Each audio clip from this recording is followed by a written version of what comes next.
नमस्कार। राजस्थान समता मंच में आपका स्वागत है। स्क्रीन पर जो आप देख रहे हैं ये युवा वकील आनंद शर्मा है। इनका जो होठ कटा हुआ है या चबाया हुआ है ये किसी शेर, बघेरे, सूअर, कुत्ते या अन्य जहरीले जानवर ने नहीं खाया है। ये खाया है कोबरा से भी 7 गुना जहरीले जीव ने। जी हां, मैं बात कर रहा हूं इंसान की। एक इंसान ने दूसरे इंसान को जानवरों की तरह से काट खाया और एडवोकेट आनंद शर्मा का नीचे वाला होठ चबाकर उसके होठ से अलग कर दिया। ये अमानवीय कृत्य है इंसान का, और उस इंसान का जिस इंसान को हम लोकतंत्र के एक प्रमुख स्तंभ न्यायपालिका के आधार के रूप में वकील के रूप में जानते हैं। ये एक वकील ने दूसरे वकील को जानवरों की तरह से काट कर खाया है। इसमें किसी हिंसक जानवर की कोई भूमिका नहीं है, और ये हैवानियत, ये जानवरों वाला सा कृत्य करने वाला चूरू न्यायालय परिसर में बार काउंसिल में पंजीकृत एक वकील ही है। और एक ऐसा वकील जिसने एडवोकेट आनंद शर्मा के दादा स्वर्गीय महावीर प्रसाद शर्मा, जो अपने जमाने के चूरू के बहुत बड़े लीडिंग एडवोकेट हुआ करते थे, उनके शिष्य रहे, उनसे कानूनी दावपेच, कानूनी कोर्टों में की जाने वाली लोगों की केस की पैरवी के लिए ABCD सीखा है। आपने एकलव्य की कहानी तो सुनी ही है। जब अर्जुन और एकलव्य में एकलव्य ज्यादा धुरंधर तीरंदाज बन गया था, तो उनके गुरु द्रोणाचार्य ने एक अपने अन्य शिष्य अर्जुन को बेहतर साबित करने के लिए गुरु दक्षिणा में एकलव्य से धनुर्विद्या में सबसे महत्वपूर्ण जो दाहिने हाथ का अंगूठा होता है, वो अंगूठा मांगा, और अपने गुरु के आदेश पर, एक ऐसा गुरु जिससे उन्होंने दीक्षा शिक्षा नहीं ली, लेकिन उनको प्रतीक मानते हुए अपनी कड़ी मेहनत से धनुर्विद्या स्वयं सीखी, उसने भी अपने गुरु के लिए अपना अंगूठा गुरु दक्षिणा में दे दिया। लेकिन स्वर्गीय एडवोकेट महावीर प्रसाद शर्मा ने जिस बंदे को कानूनी दावपेच सिखाया, वे व्यक्ति ये हिंसक प्रवृत्ति कहां से सीख कर आया पता नहीं, लेकिन स्वर्गीय एडवोकेट महावीर प्रसाद शर्मा की आत्मा को उन्होंने जो गुरु दीक्षिणा दी है वो शर्मा के पुत्र एडवोकेट आनंद शर्मा का होठ चबाकर, उनका नीचे वाला होठ उनके शरीर से काट कर, वो भी अपने दांतों से, जैसे जानवर हमला सीधा मुंह से करते हैं, वो काट कर खाया और यही अपने स्वर्गीय गुरु को इन एडवोकेट महोदय ने गुरु दक्षिणा दी है। निश्चित रूप से यह घटना चूरू न्यायालय परिषद के लिए, चूरू जिला कलेक्टर परिषद के लिए और उनमें काम करने वाले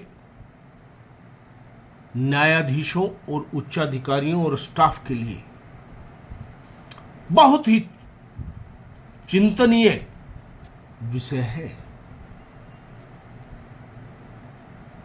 गुरु दक्षिणा में होठ काटकर खाने वाला वकील यहां भी नहीं रुका है। जब ये घटना हुई, चीख पुकार मची, बीच बचाव करने वाले लोगों ने एडवोकेट आनंद शर्मा को छुड़ाया और वहां पुलिस भी मौके पर पहुंच गई। और जब पुलिस में एडवोकेट आनंद शर्मा के पिता एडवोकेट सुशील कुमार शर्मा ने पुलिस को इस मामले की पूरी जानकारी दी, तो वही दावपेच के रूप में होठ को काटकर खाने वाले एडवोकेट महिमन जोशी ने भी पुलिस में एडवोकेट सुशील कुमार शर्मा और एडवोकेट आनंद कुमार शर्मा द्वारा मारपीट करने, गाली गलौज करने का मुकदमा, क्रॉस मुकदमा दर्ज कराया है। खैर, क्या सही है क्या गलत है, यह तो पुलिस के जांच का विषय है, लेकिन यह घटना सबको झकझोर देने वाली घटना है कि एक इंसान ने इंसान को काट खाया, और वह भी ऐसा इंसान जिसे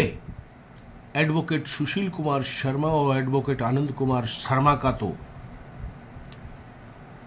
व्यवहारिक रूप से ऋणी होना चाहिए, क्योंकि उन्होंने उनके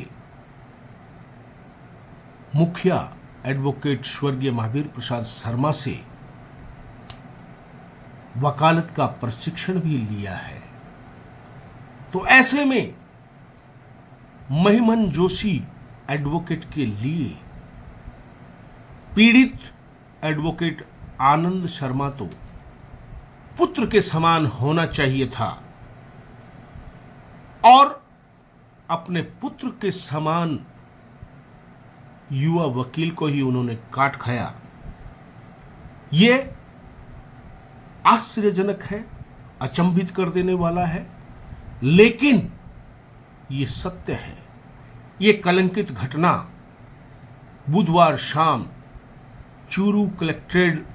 में न्यायालय परिसर एरिया में के पार्किंग स्थल पर हुई, और इसकी वजह यह बताई जा रही है कि किसी मामले में एडवोकेट महिमन जोशी के द्वारा पेश किया गया गवाह को एडवोकेट सुशील कुमार शर्मा जीरे कर रहे थे और क्रॉस क्वेश्चन कर रहे थे, तो एडवोकेट जोशी न्यायालय परिसर में ही एडवोकेट सुशील कुमार शर्मा को गाली गलौज करने लग गए। लेकिन न्यायाधीश की उपस्थिति में, न्यायाधीश के रोकने और टोकने पर वहां तो एडवोकेट महिमन जोशी चुप हो गए, लेकिन इस घटना के बाद गुस्से में तमतमाए एडवोकेट महिमन जोशी पहले से ही घात लगाकर पार्किंग स्थल में जाकर बैठ गए, और जब पिता और पुत्र काम निपटाकर पार्किंग स्थल पर अपनी गाड़ी के पास पहुंचे तो जोशी एडवोकेट ने सुशील कुमार शर्मा को गाली गलौज करते हुए उनसे हाथापाई की, जिनमें सुशील कुमार शर्मा के उंगली में भी चोट आई है। और जब उनके बेटे आनंद शर्मा ने अपने पिता को बचाने का प्रयास किया तो एडवोकेट महिमन जोशी ने उन्हें नीचे पटककर उनके ऊपर चढ़ गए और अपने दांतों से उनका होठ इतना क्रूरता के साथ चबाया कि नीचे वाला होठ अपने स्थान से अलग हो गया। निश्चित रूप से ये सभी को झकझोर देने वाली घटना है और बेहद निंदनीय है, लेकिन न्यायिक स्तंभ के इन मसीहाओं को, जिन्हें लोग आप और हम सिर्फ पैसा ऐंठने की कला जानने वाले मानते हैं, उन्होंने निश्चित रूप से अपने आप को वैसी और दरिंदा भी साबित करने का प्रयास कर दिया। कुछ लोग इस घटना को प्रशिक्षण के दौरान शिष्य और गुरु के पुत्र के बीच उपजी तनातनी और कुंठा को जिम्मेवार मानते हैं, क्योंकि आमतौर पर एडवोकेट जोशी एडवोकेट सुशील कुमार शर्मा के बारे में ऊल जुलूल कमेंट तो किया करते थे। शायद स्वर्गीय एडवोकेट महावीर प्रसाद शर्मा से प्रशिक्षण लेने के दौरान वे अपने आप को श्रेष्ठ मानते हुए उत्तराधिकारी का ख्वाब देखते होंगे। जो लोग ये मानते हैं कि वे एडवोकेट सुशील कुमार शर्मा, जो कि स्वर्गीय महावीर प्रसाद शर्मा के पुत्र हैं, उनसे ईर्ष्या, द्वेष और कुंठा निश्चित रूप से रखते थे, क्योंकि अपने गुरु के पुत्र को कभी भी उन्होंने सम्मानजनक भाषा में लोगों के बीच संबोधित नहीं किया।